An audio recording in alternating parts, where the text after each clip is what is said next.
요한계시록은 장차 일어날 일들, 다시 말해서 이 세상의 마지막 종말에 대한 기록입니다.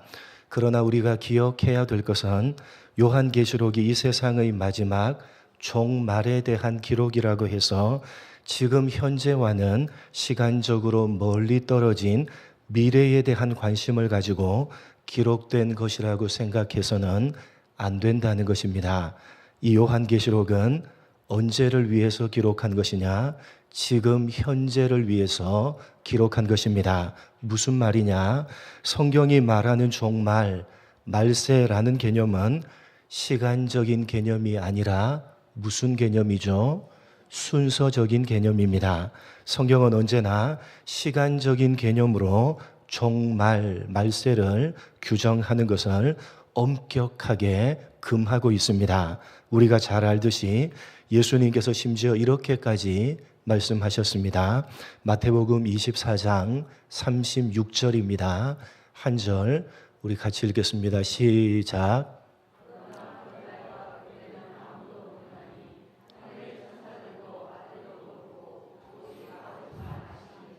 앞부분 30절과 31절을 보시면 인자가 구름을 타고 큰 능력과 영광으로 와서 택하신 자들을 사방에서 모을 것이다 라고 해서 예수님께서 제자들에게 재림으로 이루어지는 이 세상의 종말에 대해서 말씀하십니다. 그런데 어떻게 말씀하십니까? 그 날과 그때는 아무도 알지 못하는데 하늘의 천사들도 심지어는 아들이신 주님 자신도 모른다고 말씀하십니다. 그날과 그때, 다시 말해서 시간적으로 종말과 말세를 따져서는 안 된다는 것입니다. 왜냐하면 이 종말 말세는 말씀드렸듯이 시간적인 개념이 아니라 순서적인 개념이기 때문입니다. 무슨 말이냐? 성경은 이 세상이 끝나는 순간이 있을 것인데 그 끝나는 순간 바로 직전의 긴박한 얼마간의 시간을 가리켜서 종말 혹은 말세라고 표현하고 있는 것이 아니라 순서적으로 마지막 단 하나의 순서만 남았다라는 의미에서 종말 혹은 말세라는 표현을 사용한다는 것입니다. 여러분, 우리가 살아가고 있는 이 세상은 반드시 끝이 납니다. 지금 우리가 생각하기에는 세상이 천년 만년 계속해서 지속될 것 같아 보이지만 절대로 그렇지 않습니다. 이 세상은 그 시작이 있었듯이 반드시 끝이 있습니다. 어떤 사람들은 핵전쟁과 같은 세계적인 대전쟁이 일어나서 지구가 멸망하게 될 것이라고 말을 하기도 하고, 또 어떤 사람들은 우주에 있는 큰 행성과 충돌하여서 지구가 멸망하게 될 것이라고 하기도 하고, 또 어떤 사람들은 인간이 통제할 수 없는 자연적인 큰 재해가 일어나서 지구가 멸망하게 될 것이다 말하기도 합니다. 그러나 여러분, 혹시 그런 일들이 일어난다 하더라도 절대로 그것 때문에 우리가 사는 이 세상은 끝나지 않습니다. 물론 그런 일들이 일어난다면 많은 사람들이 죽을 것이고 이 세상도 황폐해질 것입니다. 그러나 절대로 그런 일들 때문에 세상이 끝나지는 않는 것입니다. 여러분, 우리가 사는 이 세상은 반드시 끝이 납니다. 그러나 핵전쟁이나 행성 충돌 혹은 천재지변 이런 것들로 끝이 나는 것이 아니라 무엇으로 끝이 납니까? 예수님의 재림으로 끝이 납니다. 예수님의 재림이 이 세상의 마지막 순서인 것입니다. 그 마지막 재림이라는 순서만 남겨놓았다라는 의미에서 성경은 종말 혹은 말세라는 개념을 사용하는 것입니다. 이것을 우리는 자꾸만 시간적으로 생각해서 아니 2000년 전에도 2000년 전 초대교회 때도 말세이고 우리나라 조선 시대에도 말세이고 지금도 말세라니, 이 말세라는 말은 그냥 늘 의례적으로 쓰는 말이구나 생각을 하고 종말 말세에 대한 긴장감을 잃어버리고 너무 느슨해지는 경우가 많습니다. 여러분 잘못된 생각에서 나온 생각입니다. 여러분 기억하십시오. 성경은 시간적인 개념이 아니라 순서적인 개념에서 종말, 말세라는 개념을 사용하는 것입니다. 재림이라는 마지막 순서만 남겨놓았다는 것입니다. 그러니까 성경이 종말, 말세를 말하는 것은 먼 미래에 관심을 두고 먼 미래를 위해서가 아니라 지금 현재에 관심을 두고 지금 현재를 위해서 말하는 것입니다. 요한계시록도 마찬가지입니다. 요한계시록이 종말, 말세에 대해서 말하는 것은 먼 미래가 아니라 바로 지금 현재를 위해서 말하고 있는 것입니다. 요한계시록의 관심은 미래에 있는 것이 아니라 바로 지금 현재에 있다는 말씀입니다. 그러므로 우리들도 요한계시록을 지금 현재를 위해서 읽어야 하고 들어야 하고 그 말씀대로 지키면서 살아야 되는 것입니다. 그래서 우리가 지난 2차례 동안에 살펴본 바와 같이 이 계시록은 계시이며 예언이지만 동시에 뭐였습니까? 편지였습니다. 요한계시록은 가장 첫 번째로 그것을 강조하면서 시작했습니다. 하나님께서 열어 보여주시는 장차 일어날 일들에 대한 예언이요 계시지만 그 모든 내용들을 어떤 형식에 담아서 보낸 것입니까? 편지라는 형식에 담아서 보낸 것입니다. 편지를 여러분 보냈다는 것은 지금 현재에 관심이 있다는 것입니다. 지금 현재와 전혀 상관없는 내용들을 편지로 보내는 법은 없습니다. 언제나 지금 현재의 상황을 반영한 내용을 담고 있는 것이 바로 편지입니다. 요한계시록이 편지로 보내졌다는 것은 바로 그것을 의미하는 것입니다. 먼 미래에 대해서 이야기하고 싶은 것이 아니라 지금 현재에 대해서 이야기하고 싶은 것입니다. 우리가 살고 있는 이 세상은 반드시 끝이 나는 날들이 올 것이다. 이제 그 마지막 순서만 남겨놓고 있는 것인데 지금 현재 도대체 그것을 어떻게 살아갈 것이냐, 이것이 요한계시록 전체가 가지고 있는 초점입니다. 그러므로 우리는 미래에 어떤 일들이 일어날 것인가 라고 하는 호기심이 아니라 지금 현재를 어떻게 살아갈 것인가 라는 관심을 가지고 이 요한계시록의 말씀에 귀를 기울여야 되는 것입니다. 오늘 읽은 말씀은 이제 요한이 본격적으로 편지의 내용을 시작하고 있는 첫 부분입니다. 일반적으로 편지를 쓸 때 일정한 형식을 지켜서 쓰는 것이 상식입니다. 우리는 보통 편지를 쓸 때에 시작하는 제일 앞에 무엇을 씁니까? 보통 누구에게 편지를 받아보는 사람을 제일 먼저 쓰고 그 다음에 인사말을 씁니다. 그리고 본론을 쓰고 제일 마지막에 편지를 쓴 날짜와 보내는 사람이 누구인지를 기록하는 것입니다.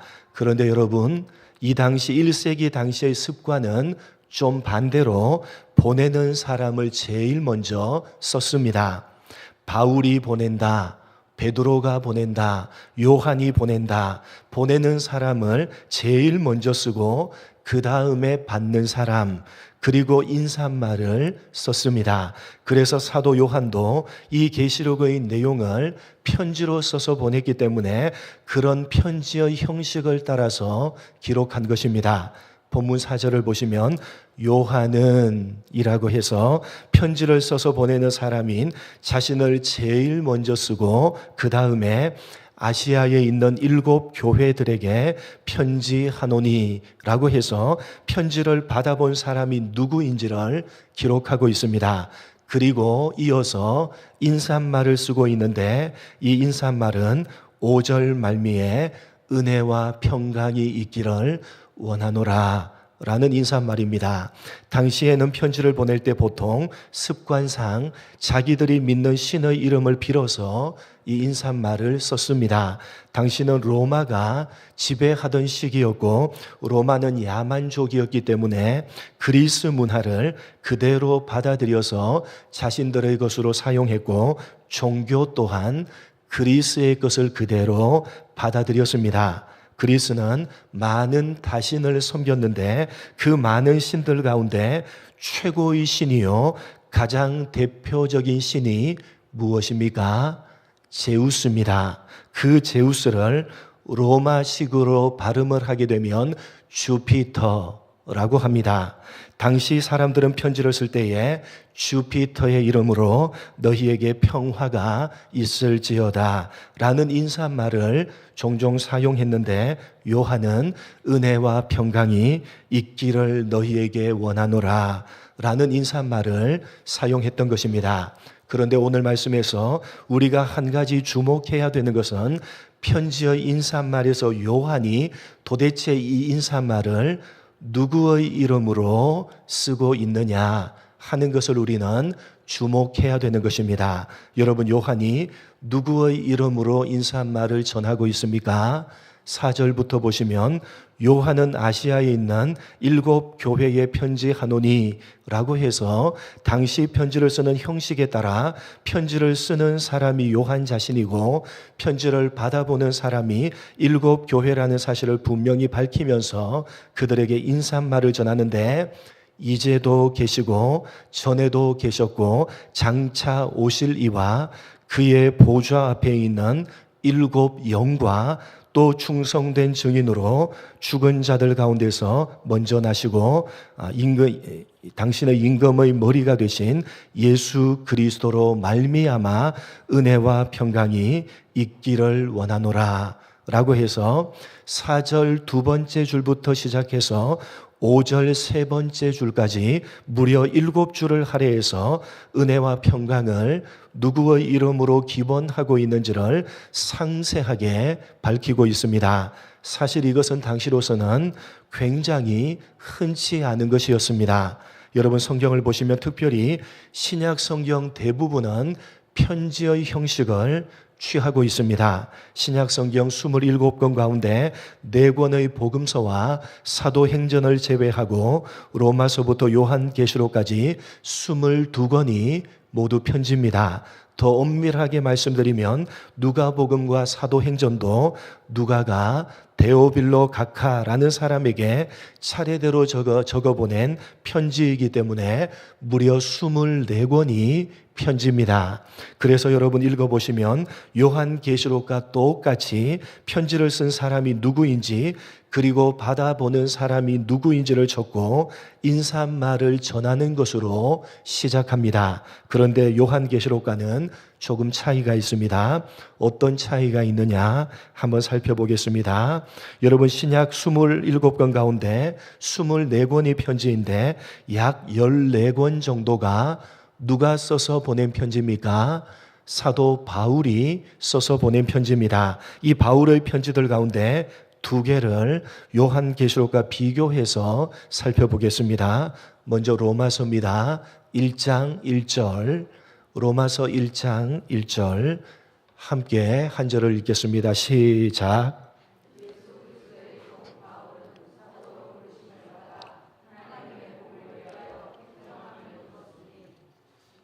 여러분, 제일 먼저 바울이 어떻게 씁니까? 나 바울은 누구에게 보내는 겁니까?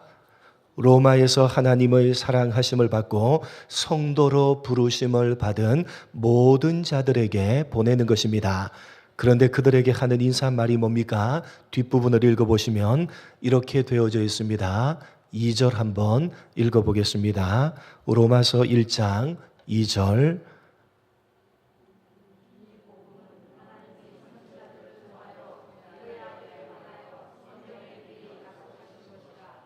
네, 계속해서 3절.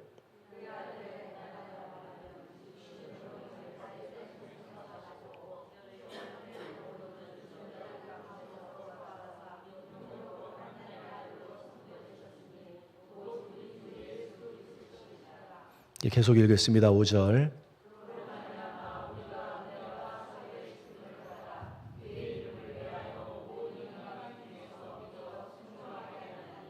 육절 7절까지 읽겠습니다. 6절, 7절.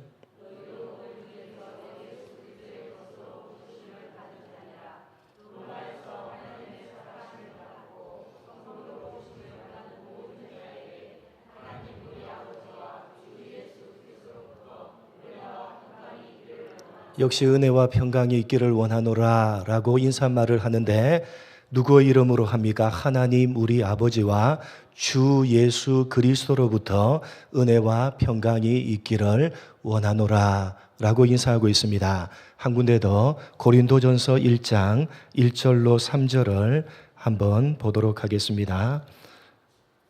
역시 바울이 쓴 고린도전서 1장 1절로 3절입니다. 제가 1절 하나님의 뜻을 따라 그리스도 예수의 사도로 부르심을 받은 바울과 형제 소스데네는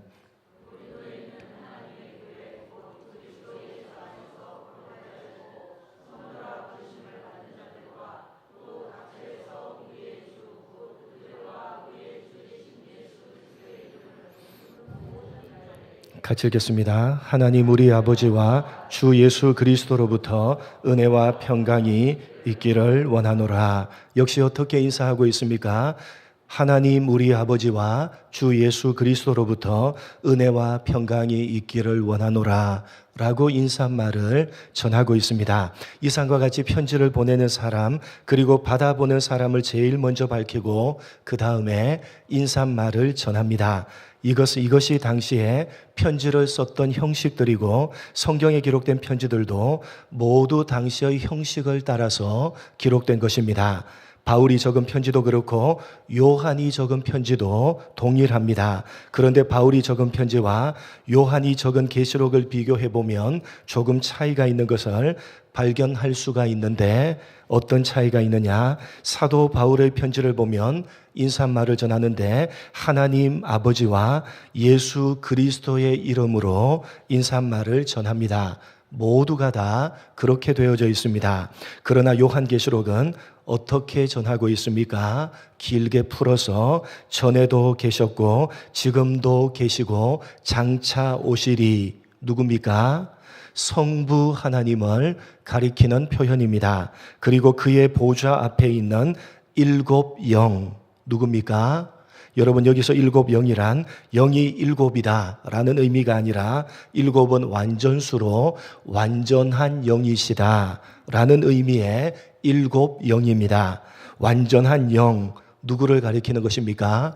성령 하나님을 가리키는 것입니다. 그리고 충성된 증인으로 죽은 자들 가운데서 먼저 나시고 땅의 임금들의 머리가 되신 분 누구십니까? 예수 그리스도십니다. 그러니까 사도 요한은 인사를 하면서 특별히 성부, 성자, 성령 하나님, 삼위 하나님의 이름으로 인사를 하고 있습니다.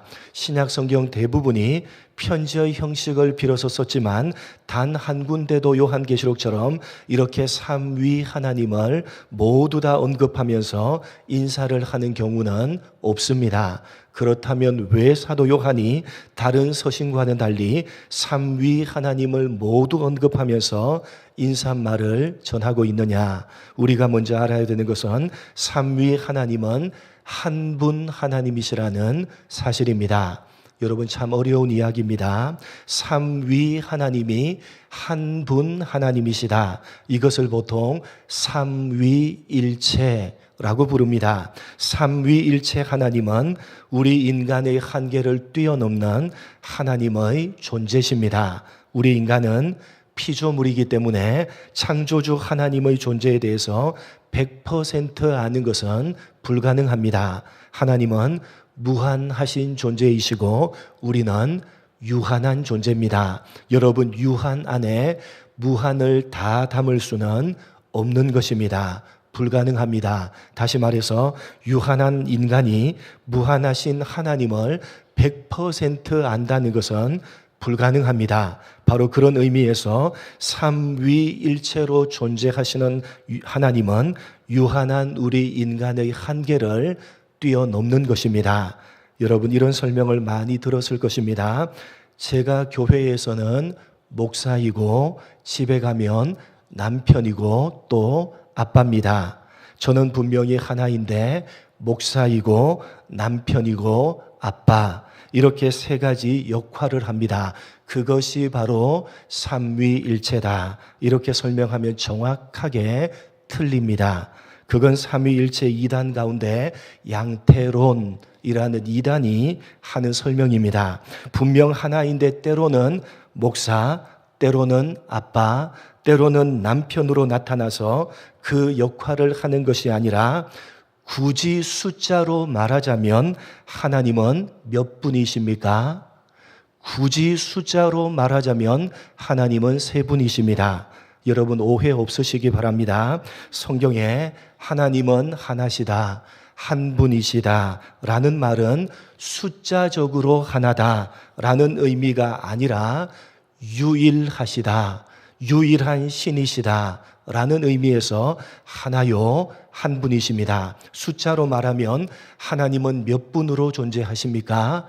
세 분으로 존재하십니다. 그래서 삼위일체 할 때 앞에 나오는 삼은 숫자를 가리킵니다. 성부, 성자, 성령 하나님은 각각 구별되게 독립적으로 존재하시는 분이십니다. 한 분이신데 어떤 때는 성부로, 어떤 때는 성자로, 어떤 때는 성령으로 이렇게 나타나는 것이 아닙니다. 숫자로 셋이었다가 하나로 합쳐졌다가 또 하나로 합쳐 있다가 셋으로 나누어졌다가 이런 말도 아닌 것입니다.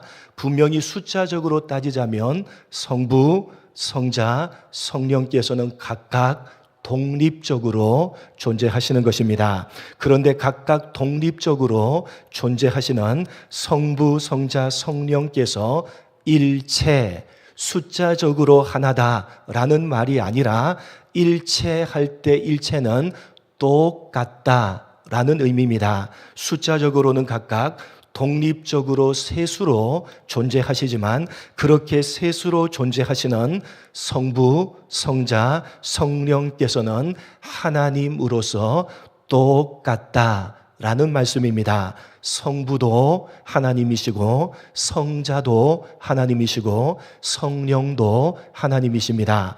분명히 각각 독립적으로 셋으로 존재하시지만 성부도 성자도 성령도 하나님으로서는 똑같다라는 말씀입니다. 여러분 기독교는 하나님을 숫자적으로 하나다고 믿지 않습니다. 그것을 가리켜서 단일신론이라고 합니다. 기독교는 단일신론 사상을 믿는 것이 아니라 무슨 사상을 믿습니까? 유일신론 사상을 믿는 것입니다. 하나님은 한 분이십니다. 숫자적으로 하나다라는 말이 아니라 유일하신 분이시다라는 의미에서 한 분이시고 하나십니다. 여러분 이 세상에 신은 누구밖에 없습니까? 하나님밖에 없습니다. 다른 신들은 모두가 다 사람들이 만들어낸 것이고 하나님만이 유일한 신이십니다. 그런데 그 유일하신 신이신 하나님은 어떻게 존재하신다고요? 성부 하나님, 성자 하나님, 성령 하나님으로 존재하시는 것입니다. 각각 독립적으로 존재하시지만 하나님으로서는 똑같은 하나님이십니다. 더 이상 설명도 불가능하고 이해도 불가능합니다. 말씀드렸듯이 유한한 인간이 무한하신 하나님을 100% 다 이해할 수가 없는 것입니다. 그런데 여러분, 오늘 중요한 것은 왜 요한이 성경에 등장하는 다른 편지들과는 달리 특별히 삼위 하나님을 동원해서 인사말을 쓰고 있느냐 하는 것입니다. 여러분, 요한이 성부 하나님을 어떻게 언급하고 있습니까? 4절을 보시면 이제도 계시고 전에도 계셨고 장차 오실 자로 설명합니다. 무슨 의미입니까? 과거에도 존재하셨고 미래에도 존재해 계시고 앞으로도 존재하실 것이다 라는 의미입니다. 무엇을 이야기하고 싶은 것입니까? 여러분, 시간적인 순서에 따라서 적었다면 과거, 현재, 미래니까 사실은 어떻게 적어야 됩니까? 전에도 계셨고 이제도 계시며 장차 오실 분, 이렇게 기록해야 시간적으로 사실은 옳습니다. 그런데 요한은 그렇게 기록하지 않습니다. 이제도 계시며 전에도 계셨고 장차 오실 분이라고 해서 제일 먼저 무엇을 강조하고 있는 것입니까? 지금 현재를 제일 먼저 내세우며 강조하고 있다는 점을 우리는 주목해야 됩니다. 무슨 이야기냐? 하나님께서 지금 현재, 즉 현재를 살아가고 있는 이 계시록을 받아보고 있고 읽어 내려가고 있는 지금 현재 너희들에게 관심이 있다는 것입니다. 하나님은 지금 현재 계시는 분이시다. 너희에게 관심이 있고 지금도 너희들과 함께 계시는 분이시다. 전에도 그랬다. 과거에도 아브라함에게도 모세에게 다윗에게 관심을 가지시고 그들을 간섭하시고 인도하셨듯이 너희가 구약 성경을 보고 전에 그렇게 하나님께서 그 당대의 사람을 인도하셨다는 것을 알고 있듯이 지금 현재도 너희의 모든 것을 알고 계시며 간섭하고 계시며 인도하고 계시다. 그걸 강조하기 위해서 전에도 계셨고가 먼저가 아니라 현재 지금도 계시고 이제도 계시고 라고 하는 말을 제일 앞으로 뽑아내어서 강조하고 있는 것입니다. 그리고 일곱 영, 완전하신 영이신 성령께서도 어떻게 설명되어져 있습니까? 바로 그의 보좌, 즉 성부 하나님의 보좌에 함께 계시다고 표현함으로써 성부 하나님과 마찬가지로 성령 하나님께서도 동일하게 지금 현재 너희에게 관심이 있으셔서 너희의 생애를 간섭하고 계시며 동행하시며 인도하고 계시다는 사실을 강조하고 있는 것입니다. 또한 특별히 예수님을 죽은 자 가운데서 먼저 나시고 땅의 임금들의 머리가 되셨다라고 표현하는 것은 그 뒤에 구체적인 설명이 보다 이어지고 있습니다. 5절 마지막 부분에 그의 피로 우리를 죄에서 우리를 해방시키시고 그의 아버지 하나님을 위하여 우리를 나라와 제사장으로 삼으신 분, 그분이 바로 예수님이시고 바로 그 예수님이 뒤에 읽어보시면 구름을 타고 오셔서 이 세상을 심판하신다는 것입니다. 여러분, 요한이 가장 먼저 인사한 말을 통해서 무엇을 이야기하고 싶어 하는지 이해가 되십니까? 이 계시록을 편지로 받아보는 사람들은 생사를 장담할 수 없는 극심한 핍박 속에 있었다는 사실을 우리는 기억해야 됩니다. 이 편지를 적고 있는 사도 요한도 지금 밤모라는 섬에 유배되어져 있는 것 아닙니까? 대제국 로마가 극심하게 기독교를 핍박해서 수많은 사람들이 생사를 걸어야 하는 고난 가운데 있었기 때문에 성도들은 어떤 마음이 들었겠습니까? 하나님은 도대체 살아 계시기는 한가? 하나님은 도대체 어디에 계시는가? 하나님은 죽으셨는가? 하나님은 우리에게 관심이 없으신가? 마음속에 일어나는 그런 갈등과 고민 속에서 극심한 핍박이 가해지는 하루하루를 견디고 있는 것입니다. 그래서 요한이 그들에게 요한계시록을 편지로 적어서 보내면서 제일 먼저 인사말을 통해서 말하는 것입니다. 지금 현재 하나님은 살아계시고 너희에게 관심이 있으시다.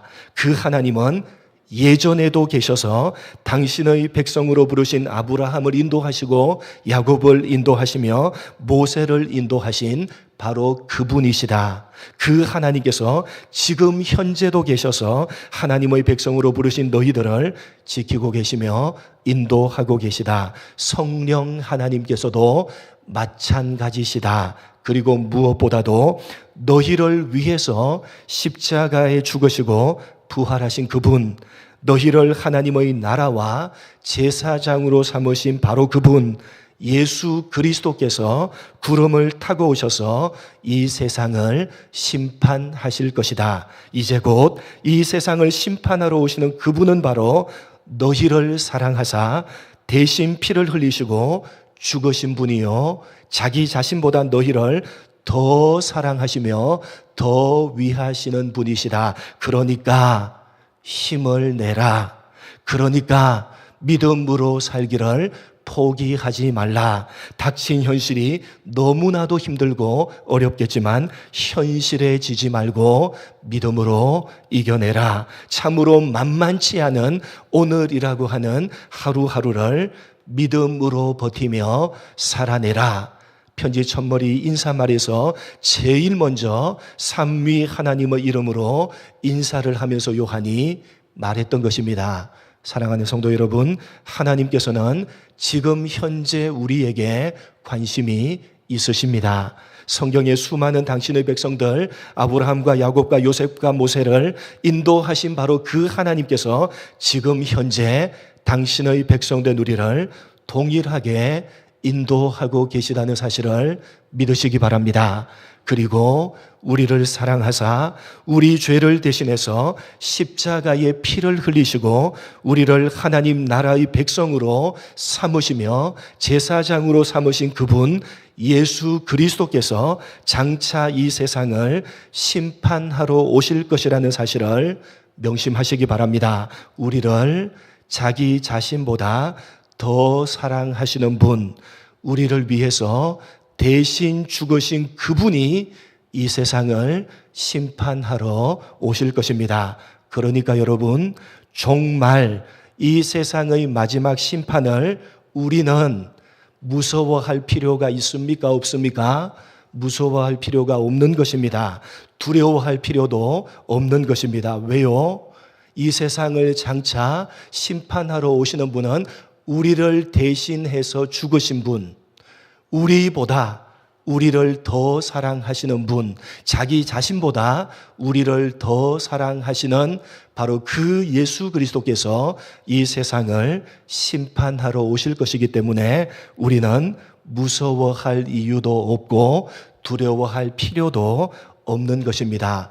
아멘. 주 예수여 어서 오시옵소서. 성도된 우리를 위한 재림이요 우리를 위한 종말이요 우리를 위한 심판인 것입니다.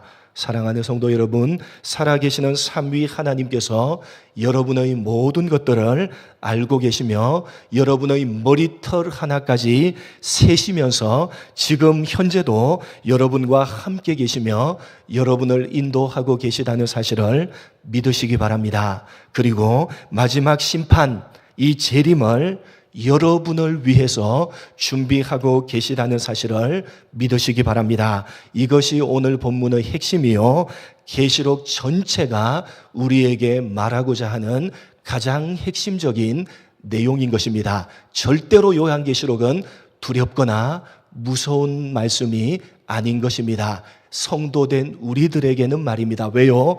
우리를 위한 심판이요 우리를 위한 재림이기 때문입니다. 그러므로 우리는 마땅히 우리와 함께 하고 계시며 우리를 위해서 심판을 준비하고 계시는 그분 하나님 앞에서 지금 현재 오늘이라고 하는 이 만만치 않은 하루하루를 세상에 지지 말아야 할 것이며 어떤 일을 이 세상 가운데 당한다 할지라도 믿음으로 버텨내야 될 것이며 그 모든 것들을 이기며 믿음으로 살아내야 될 것입니다.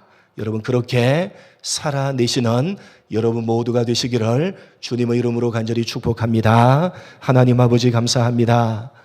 오늘 요한이 편지 가장 첫 부분에서 삼위 하나님의 이름으로 인사말을 전하면서 무엇을 강조하고 있는지 깨달아 아는 우리가 되게 하여 주옵소서. 하나님 아버지, 어떤 현실이, 어떤 기가 막힌 현실이 마치 1세기 당시에 성도들과 같은 그런 극심한 핍박과 고난과 목숨을 걸어야만 하는 하나님 그런 힘듦과 어려움이 있는 현실이라 할지라도 하나님께서는 지금 현재 살아서 우리에게 관심을 가지고 계시며 우리를 붙들고 계시며 우리를 인도하고 계시다는 사실을 믿을 수 있는 우리가 되게 하여 주옵소서. 그리고 장차 우리를 위해서 죽으신 그분, 우리를 더 사랑하시며 자기 자신보다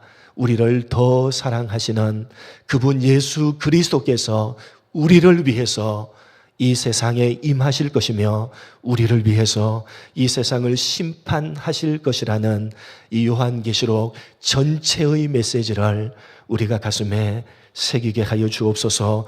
그러기에 우리는 오늘이라는 만만치 않은 현실을 믿음으로 이겨내며 믿음으로 버텨내야 될 것이며, 장차 하나님께서 우리를 위해서 세상을 심판하러 오시기에 그 예수님의 오심을 사모하며 오늘도 하늘 소망을 가지고 이 세상을 믿음으로 살아내야 될 것입니다. 하나님 아버지, 그렇게 오늘이라는 하루하루를 믿음으로 버텨내고 믿음으로 살아내는 우리 모두가 될 수 있도록 은혜 베풀어 주옵소서. 감사하오며 예수님의 이름으로 기도드립니다. 아멘.